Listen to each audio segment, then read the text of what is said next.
हरियाणा के फरीदाबाद में दिल को दहला देने वाला हादसा हुआ है। यहाँ ग्रीनफील्ड कॉलोनी में आधी रात के समय एक स्प्लिट एसी फट गया। इस हादसे में एक परिवार के 3 लोगों की जान चली गई, जबकि एक बच्चा गंभीर रूप से घायल है। पुलिस और फायर ब्रिगेड ने तुरंत रेस्क्यू ऑपरेशन शुरू किया, लेकिन तब तक बहुत देर हो चुकी थी। जानकारी के मुताबिक यह घटना रात करीब 1:30 की है।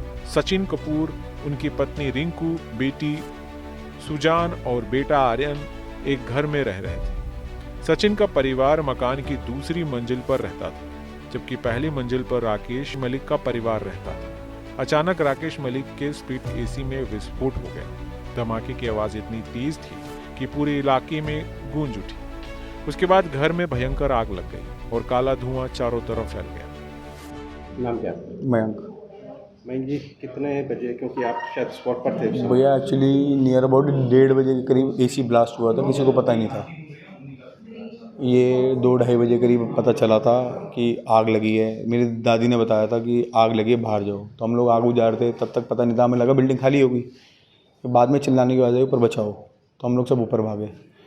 तो भैया का बेटा आर्यन जो आईसीयू में अभी, तो वो पीछे बैक साइड जो है उधर लटका हुआ था, तो उसको हमने खींच के अंदर कर लिया था। तो भैया सचिन भैया वगैरह सब वहीं थे, वो लोग तब तक थे, उन्होंने कहा बचा ले। बस जब उतनी देर में सब चले गए, भैया भी बेटी भी। आप कौन से फ्लोर पर रहते हैं? मैं भैया साइड वाले घर में फर्स्ट फ्लोर पे। अच्छा, इस घर में हम खड़े हैं जहाँ इसी परिवार इसी घर में रहने वाले थे, लेकिन यहाँ तो कोई आग का कोई निशान नहीं है। भैया सारा स्मोक का है ना, स्मोक हुआ है भैया। ये सब नीचे हुआ है तो सारा धुआं हो गया था पूरे घर में, ऊपर से नीचे बिल्डिंग में। वो इससे बाहर निकले तब ये स्मोक की वजह से? हाँ, स्मोक की वजह से गया। तो कितनी देर में फायर ब्रिगेड वगैरह? भैया फायर ब्रिगेड तो भैया 2-2.5 घंटे बाद आई थी, क्योंकि उसको गेट नहीं मिल रहा था आने का। और पुलिस वाले तो आ गए थे 10-15 मिनट में, फटाफट आ गए थे सब। पुलिस मतलब आपकी बात होती रही उन लोगों से जब वो? नहीं, मेरी तो बात नहीं हो रही थी, मुझे तो और लोगों ने फ़ोन करा था। मैं तो ऊपर सबको रेस्क्यू कर रहा था, गेट तोड़ा, ऊपर काटा पूरा ग्राइंडर से, जितने को निकाल सकता निकाला। तब तक जब तक काटा तब तक सब जा ही चुके थे। कितने लोग इस बिल्डिंग में थे उस समय और कितने लोग भैया rescue किए गए? ऊपर वाली 4th फ्लोर पे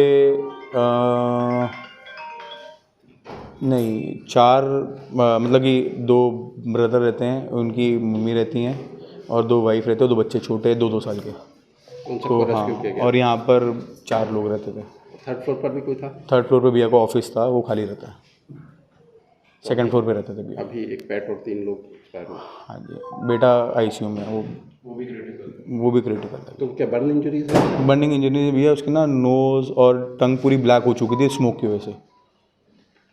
पैर में पूरा कट था, वो अपने आप को बचाने की कोशिश में था, पर बचा लिया अगर जितना बैंक ने बड़ी मेहनत की, बहुत हिम्मत की इसने। कोई था अकेला नहीं, ये मैं था अकेला ही जो- भागा ऊपर। बाकी सारे इतने थे कि हैवी इतने थे कि वो बाद में चल नहीं पता पा चला रहे थे सबको, आसपास एक के। 1-1 घंटे बाद सब आए थे ऊपर, और कोई नहीं था।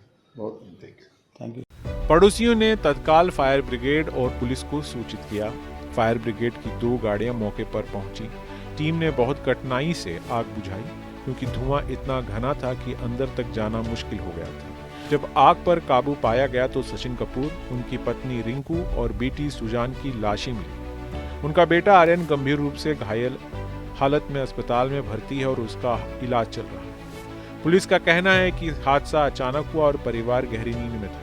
जांच शुरू कर दी गई है। फॉरेंसिक टीम ने साक्ष्य जुटाने के लिए घर की जांच शुरू कर दी है। शुरुआती जानकारी के अनुसार यह ब्लास्ट एसी की खराब वायरिंग या किसी तकनीकी खराबी के कारण हो सकता है, लेकिन असल कारण अभी तक साफ नहीं हो पाया है। पुलिस पूरे मामले की जांच कर रही है।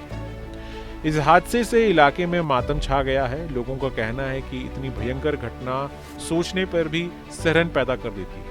हर कोई मृतकों के परिवार के प्रति गहरी संवेदना जता रहा है। प्रशासन ने भी मृतकों के परिजनों को हर तरह से मदद का आश्वासन दिया है। आग लगी एसी में, तो वो मैडम की आंखें खुल गई, तो उसने अपने बच्चों को उठाया, कहती चलो चलो बाहर चलो बाहर चलो।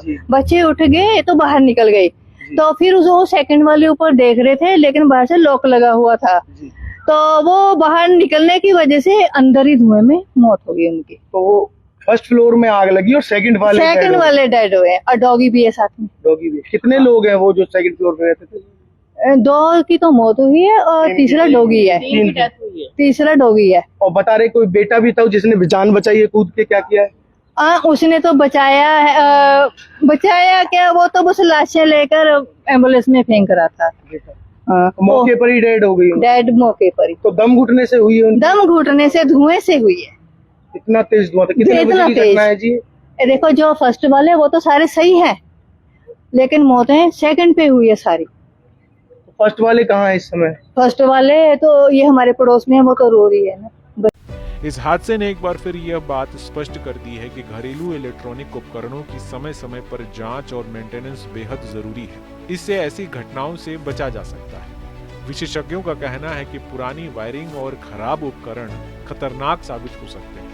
अभी पूरे इलाके में शांति है, लेकिन लोगों की आंखों में डर और चिंता साफ झलक रही है। प्रशासन और पुलिस जांच के साथ साथ प्रभावित परिवार की मदद करने में जुटी है।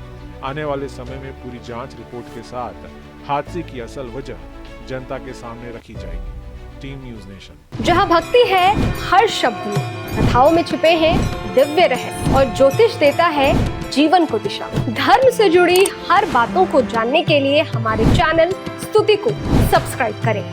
चैनल पर जाने के लिए इस लिंक पर क्लिक करें।